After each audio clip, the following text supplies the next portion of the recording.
When I was only 3 or 4, I fell in love with poetry, with the rhythms and the music of language, with the power of metaphor and of imagery, poetry being the essence of communication, the discipline, the distillation. And all these years later, the poems I'll read today are from my just finished 7th book of poetry. Well, 5 years ago, I was diagnosed with Parkinson's disease. Though there's no cure yet, advances in treatment are really impressive.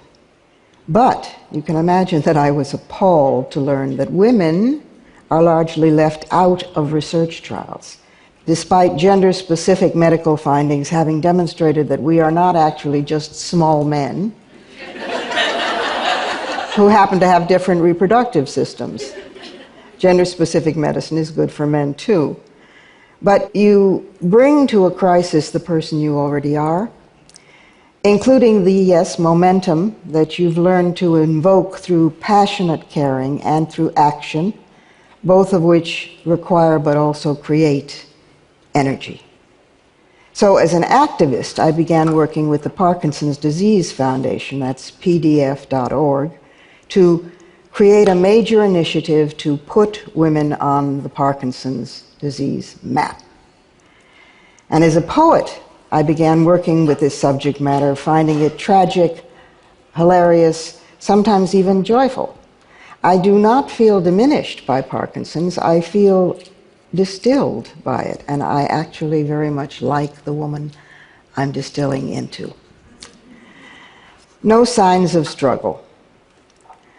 Growing small requires enormity of will. Just sitting still in the doctor's waiting room, watching the future shuffle in and out, watching it stoop, stare at you while you try not to look. Rare is an exchange, a smile of brief, wry recognition. You are the new kid on the block. Everyone here was you once. You are still learning that growing small requires a largeness of spirit you can't fit into yet. Acceptance of irritating help from those who love you. Giving way and over, but not up. You've swallowed hard the contents of the drink me bottle and felt yourself shrink. Now familiar furniture looms, floors tilt, and doorknobs yield only when wrestled round with both hands. It demands colossal patience, all this growing small. Your diminished sleep at night, your handwriting, your voice, your height. You are more the incredible shrinking woman than the Buddhist mystic, serene, making do with less. Less is not always more.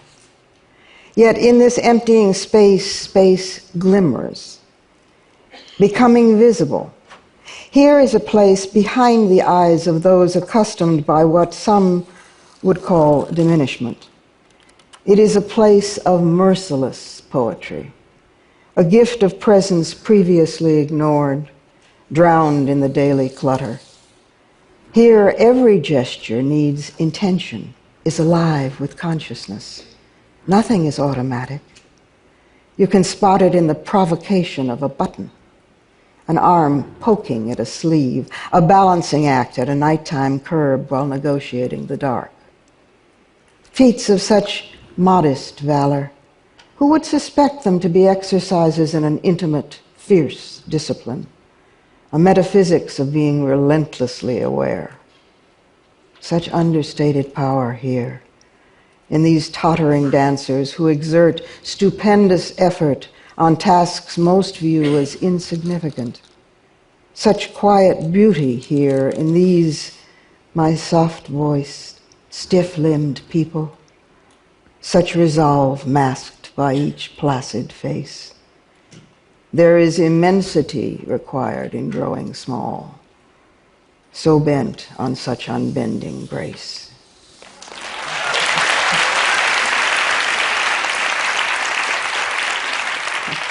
Thank you. This one is called On Donating My Brain to Science. Not a problem. Skip over all the pages reassuring religious people. Already a universal donor, kidneys, corneas, liver, lungs, tissue, heart, veins, whatever. Odd that the modest brain never imagined its unique value in research. Maybe saving someone else from what it is they're not quite sure I have. Flattering that. So fill in the forms, drill through the answers, drill out a blithe spirit, and slice me, dice me, spread me on your slides. Find what I'm trying to tell you. Earn me, learn me, scan me, squint through your lens, uncover what I'd hint at if I could. Be my guest, do your best, harvest me, track the clues. This was a good brain while alive.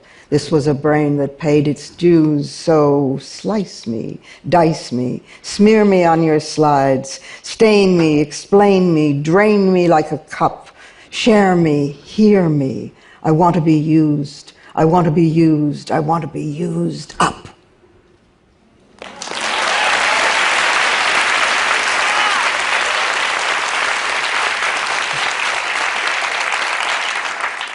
And this one's called The Ghost Light. Lit from within is the soul's secure way to traverse dark matter. Some life forms, certain mushrooms, snails, jellyfish, worms, glow bioluminescent. And people as well. We emit infrared light from our most lucent selves. Our tragedy is we can't see it. We see by reflecting. We need biofluorescence to show our true colors. External illumination can distort, though. When gravity bends light, huge galaxy clusters can act as telescopes, elongating background images of star systems to faint arcs, a lensing effect like viewing distant street lamps through a glass of wine. A glass of wine or two now makes me weave as if acting the drunkard's part, as if besotted with unrequited love for the dynamic Turner canvases spied out by the Hubble, I could lurch down a city street set without provoking every pedestrian walk-on stare. Stare as long as you need to. If you think about it, walking, even standing, is illogical. Such tiny things, feet. Especially when one's body is not al dente anymore. Besides, creature of extremes and excess, I've always thought Apollo beautiful but boring and a bit of a dumb blonde. Dionysians don't do balance. Balance, in other words, has never been my strong point. But I digress. More and more these days, digression seems the most direct route through from where I've lost or found myself out of place, mind, turn, time. Place your foot just so. Mind how you turn. Too swift a swivel can bring you down. Take your time ushering the audience out, saying goodbye to the actors. The ghost light is what they call the single bulb hanging above the bare stage in an empty theater. In the empty theater of such a night, waking to meet no external radiance, this is the final struggle left to win. This the sole beacon to beckon the darkness in and let the rest begin. This the lens through which at last to see both self and other, arrayed with the bright stain of original sin, lit from within.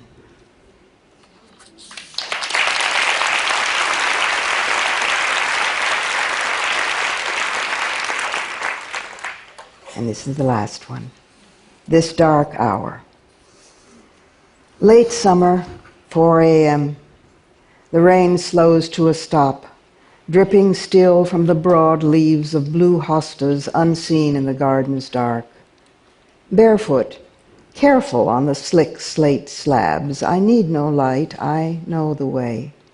Stoop by the mint bed, scoop a fistful of moist earth, then grope for a chair, spread a shawl, and sit, breathing in the wet, green August air. This is the small, still hour, Before the newspaper lands in the vestibule like a grenade, the phone shrills, the computer screen blinks and glares awake. There is this hour, poem in my head, soil in my hand, unnameable fullness.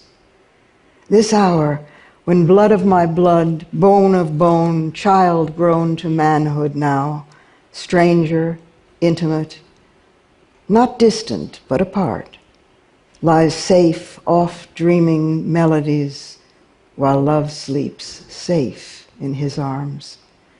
To have come to this place, lived to this moment, immeasurable lightness. The density of black starts to blur umber, tentative a cardinal's coloratura, then the mourning dove's elegy. Sable glimmers toward gray, objects emerge, trailing shadows, night ages toward day. The city stirs. There will be other dawns, nights, gaudy noons. Likely I'll lose my way. There will be stumbling, falling, cursing the dark. Whatever comes, there was this hour when nothing mattered, all was unbearably dear. And when I'm done with daylights, should those who loved me grieve too long a while, let them remember that I had this hour, this dark, perfect hour, and smile. Thank you.